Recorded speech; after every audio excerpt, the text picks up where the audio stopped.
سب سے بڑی غلطی جو زیادہ تر لوگ کرتے ہیں، آدھا سنتے ہیں، تھوڑا سمجھتے ہیں، زیادہ بتاتے ہیں۔ عورت ہی کو کیوں، مرد کو بھی تو اچھے نصیب کی دعا دینی چاہیے، کیونکہ اگر عورت کے حصے غلط مرد آئے تو اس کا گھر خراب ہوتا ہے، لیکن اگر مرد کے حصے غلط عورت آ جائے تو پوری نسل تباہ ہو جاتی ہے۔ ہم اچھے وقت کی تلاش میں ساری زندگی گزار دیتے ہیں، حالانکہ جو وقت گزر رہا ہے وہی اچھا ہے۔ محبت اللہ سے ہو جائے تو ملاقات کی تڑپ فجر سے شروع ہوتی ہے اور تہجد پہ ختم ہوتی ہے۔ کچھ لوگوں کے ساتھ واسطہ پڑنے پر یقین ہو جاتا ہے کہ جہنم ایسے ہی نہیں بنائی گئی ہے۔ کم ترین علم وہ ہے جو زبان پر رہے، اور بلند ترین علم وہ ہے جو کردار سے ظاہر ہو۔ کبھی کبھی ہم غلط نہیں ہوتے، بس ہمارے پاس وہ الفاظ نہیں ہوتے جو ہمیں صحیح ثابت کر سکیں۔ باپ ہونا کوئی آسان نہیں، تھکے بغیر، رکے بغیر، نا امید ہوئے بغیر، تنقید کی پرواہ کیے بغیر، صلے کی تمنا کیے بغیر، ہر موسم، ہر حالات میں چہرے پر مسکراہٹ، دل میں محبت، لب پر دعا، حوصلے اور جرات کے ساتھ مسلسل چلتے رہنے کا نام باپ ہے۔ ایک اللہ والے کا قول ہے کہ دل کی دعا 5 چیزیں ہیں: قرآن کریم کی تلاوت، روزہ رکھ کر پیٹ خالی رکھنا، تہجد پڑھنا، رات کے آخری حصے میں دعا کرنا، نیک لوگوں کی صحبت اختیار کرنا۔ رونا بہت بڑی ذلت ہے اگر انسان کے سامنے ہو، بہت بڑی عزت ہے اگر رب کے سامنے ہو۔ گناہ چھوڑنا آسان نہیں ہوتا، مگر جو چھوڑ دیتا ہے وہ سکون پا جاتا ہے۔ ہر دن کوشش کیا کریں اپنی زندگی سے ایک گناہ کو کم کرنے کی۔ گناہوں کا بوجھ بعض اوقات اتنا بڑھ جاتا ہے کہ وہ ہماری زندگیوں میں مختلف بیماریوں، پریشانیوں اور تکلیفوں کی صورت میں نکلنے لگتا ہے۔ کسی انسان کی سوچ پڑھنی ہو تو اس سے مشورہ کر کے دیکھ لیں، اس کے مشورے سے اس کا انصاف، نیکی، بدی اور علم سب جان جائیں گے۔ اے میرے مالک، بے شک ہم بہت گناہ گار ہیں، لیکن تو ہمارے گناہ نہ دیکھ، اپنی وسیع رحمت دیکھ، اور اپنی رحمت کے صدقے ہمارے گناہوں کو معاف فرما کر ہم پر اپنی رحمت برسا دے، ہم پر اپنا کرم کر دے، آمین۔ انسان کتنا ہی بڑا کیوں نہ ہو جائے، اللہ پاک کے سامنے بچہ بن جاتا ہے۔ کتنا ہی مضبوط کیوں نہ ہو، اللہ پاک کے سامنے سسک پڑتا ہے، کیونکہ وہ جانتا ہے ایک وہی تو ہے جو سنے گا یہ سسکیاں، اور وہی تو ہے جو ہمارے لاڈ اٹھاتا ہے۔ بے شک میرا اللہ بہت بڑا غفور رحیم ہے۔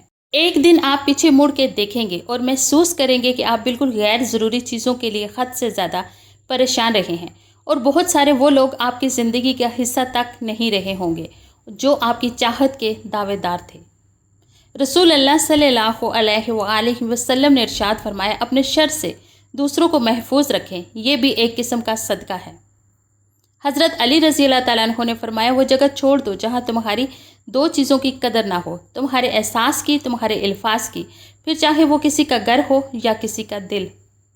جب رات کے آخری پہر اللہ تمہیں خود چنتا ہے تہجد پڑھنے کے لیے، تو پھر سوچو وہ تمہیں خالی ہاتھ کیسے لوٹائے گا۔ اس لیے جب بھی رات کے آخری پہر آنکھ کھلے تو اسے بے وجہ مت سمجھ لینا، اس کا مطلب ہے اللہ تم سے تہجد میں ملاقات کرنا چاہتا ہے۔ کبھی کسی کے لیے خود کو مت بدلو، کیونکہ لوگوں کا بدل جانا تو قدرتی عمل ہے، لیکن اپنا آپ دوبارہ پانا بہت مشکل ہو جاتا ہے، تو جیسے ہو ویسے رہو۔ اگر ہم خیر میں مصروف نہ ہوں تو شر میں مصروف کرنے والی طاقتیں ہمیں تلاش کر لیتی ہیں۔ اتنے سارے انسان چل رہے ہیں، اگر ان کی تقدیریں لکھی ہوئی نہ ہوتی تو یہ نظام چل نہ پاتا، فساد ہو جاتا۔ سب کی تقدیریں لکھی ہوئی ہیں، ہر کام کا ایک وقت مقرر ہے، جب وقت آ جاتا ہے تو وہ کام ہو جاتا ہے۔ اس لیے پریشان ہونا چھوڑ دیں، رب سے مانگنا شروع کر دیں۔ بس اللہ ہونا چاہیے، اس کا ساتھ ہونا چاہیے، وہ ہے تو سب ہے، ساری مدد اسی کی طرف سے ہے۔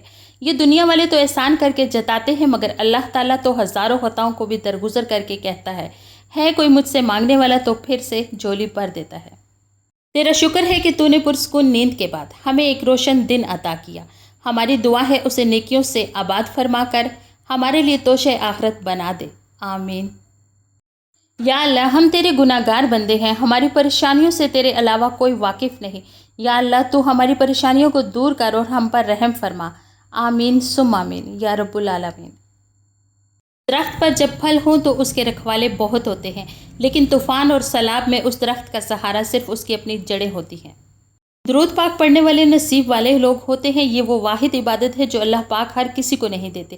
بہت کم لوگ ہوتے ہیں جن کو یہ دی جاتی ہے، کیونکہ وہ اللہ کے خاص بندے ہوتے ہیں۔ اللہ تعالیٰ نے فرمایا، تباہی اور بربادی اور اس شخص کے لیے جو دوسروں کے عیب ڈھونڈتا اور لوگوں کی پیٹھ پیچھے برائیاں کرتا ہے۔ جس شخص کو اللہ کے ہر کام میں حکمت سمجھ آ جائے وہ زندگی میں کسی بھی واقعے کے رونما ہونے پر شکوہ نہیں کرتا، صرف تسلیم کرتا ہے، مصیبت کا مقابلہ صبر اور نعمتوں کی حفاظت شکر سے۔ 4 غلطیوں سے بچو۔ شریف کو بے وقوف مت سمجھو، مکار کو عقل مند مت سمجھو، قاتل کو بہادر مت سمجھو، مالدار کو بڑا آدمی مت سمجھو۔ حضرت عثمان غنی رضی اللہ تعالیٰ عنہ نے فرمایا، جس شخص کو سال بھر میں کوئی تکلیف کوئی رنج نہ پہنچے تو وہ جان لے مجھ سے میرا رب ناراض ہو گیا ہے۔ رنگ کالا تھا، اونٹ موٹے تھے، پر عظمت اتنی کہ مدینے کی گلیوں میں چلتے تھے تو قدموں کی آہٹ جنت میں سنائی دیتی تھی۔ نفرت انسان کا بنایا ہوا ذاتی مسئلہ ہے، ورنہ قدرت تو محبت کا درس دیتی ہے۔ مومن آدمی آزمائش کے بعد نکھر جاتا ہے اور منافق بکھر جاتا ہے۔ حیرت ہے کہ لوگ ہماری اچھائی کے بارے میں پوری تصدیق کرتے ہیں اور برائی پر بلا تصدیق اور بنا سوچے ہی یقین کر لیتے ہیں۔ تمہاری سب سے بڑی جیت پتہ ہے کیا ہے؟ تم بدلہ نہ لو، معاف کر دو اسے جس نے تمہیں سب سے زیادہ تکلیف دی ہے۔ جملہ بہت چھوٹا ہے لیکن اس کی طاقت بہت زیادہ ہے۔ اللہ کی طرف آ جاؤ اس سے پہلے کہ اللہ تمہیں اپنی طرف بلا لے۔ صرف انسانوں سے حوصلہ افزائی کی امید رکھو گے تو ضرور مایوس ہو جاؤ گے، اور جو محنت اپنے رب سے اجر پانے کے لیے کرتے ہیں وہ مایوس نہیں ہوتے۔ اگر تم درود شریف پڑھنے کے لیے چن لیے گئے ہو تو مان لو خوش قسمتی تمہارا مقدر ہے۔ تعلق رکھنا کوئی کمال نہیں، تعلق نبھانا کمال ہے۔ ایک مرنے والے انسان کو نہیں معلوم کہ تم نے اس کے لیے کتنے آنسو بہائے، لیکن ایک زندہ انسان کو مرتے دم تک یاد رہے گا کہ تمہاری وجہ سے اس نے کتنے آنسو بہائے۔ جو بھی رشتے پاس ہیں خدا را ان کی قدر کیجیے۔ گفتگو ایک ایسا عمل ہے جس کی وجہ سے انسان لوگوں کے دل میں اتر جاتا ہے یا لوگوں کے دل سے اتر جاتا ہے۔ جس کو اللہ پہ پختہ یقین ہوتا ہے اللہ اسے کسی مشکل میں ڈالنے سے پہلے ہی اس مشکل سے نکال لیتا ہے۔ اللہ ہمارے ایمان کو قائم رکھے۔ ہر بات میں ہاں ملانا منافقوں کی عادت ہے۔ حضرت علی رضی اللہ تعالیٰ عنہ۔ جب بات عزت نفس تک آ پہنچے تو تعلق کو ٹھوکر مار دینی چاہیے۔ سب سے پہلے عزت تعلق تو اور بھی بن جایا کرتے ہیں۔ اللہ پاک کو دل اور زبان کا سخت ہونا پسند نہیں، اس لیے اللہ پاک نے دل اور زبان کو ہڈی کے بغیر بنایا ہے۔ انہیں نرم رکھو، دل محبت سے نرم ہوگا اور زبان اخلاق سے۔ اپنے حال پر افسوس کرنا، اپنے آپ پر ترس کھانا، اپنے آپ کو لوگوں میں قابل رحم ثابت کرنا اللہ کریم کی ناشکری ہے۔ عقل مند شخص کی سب سے بہترین عادت یہ ہے کہ وہ ضرورت یا دلیل کے بغیر بات نہیں کرتا۔ تم جو دیتے ہو وہ تم نہیں دیتے، تمہیں تو دینے کی توفیق بھی تمہیں دینے والا دیتا ہے۔ کم کھانے میں صحت ہے، کم بولنے میں سمجھداری ہے، اور کم سونا عبادت ہے۔ حضرت عمر رضی اللہ تعالیٰ عنہ۔ زندگی اس اذان سے شروع ہوتی ہے جس کی نماز نہیں ہوتی، اور اس نماز پہ ختم ہوتی ہے جس کی اذان نہیں ہوتی۔ اگر یہ جاننا چاہتے ہو کہ تمہیں اللہ سے محبت کتنی ہے تو بس یہ دیکھ لو کہ تم کو گناہوں سے نفرت کتنی ہے۔ گناہ محشر میں کوئی کسی کا نہ ہوگا، مگر یہ سلسلہ ابھی سے عروج پر کیوں ہے؟ حضرت علی رضی اللہ تعالیٰ عنہ نے فرمایا، اپنے دن کا آغاز صدقہ دینے سے شروع کرو، اس دن تمہاری کوئی دعا رد نہیں کی جائے گی، اور اچھی بات بتانا بھی صدقہ ہے۔ نہ عورت بری ہوتی ہے نہ مرد، برا صرف وہ ہوتا ہے جو اللہ رب العزت کی قائم کردہ حد کو ختم کرتا ہے۔ لوگ اس کو یاد نہیں رکھیں گے جو آپ نے ان کے لیے کیا، بلکہ اس کو یاد رکھیں گے جو آپ ان کے لیے نہیں کر پائے۔ بزرگ کہتے ہیں فصل رنگ بدلے تو کاٹ دو، لوگ رنگ بدلے تو چھوڑ دو۔ جو اللہ کی ذات کو سامنے رکھ کر کام کرتا ہے وہ تنہا بھی رہ جائے تو اپنا کام نہیں چھوڑتا۔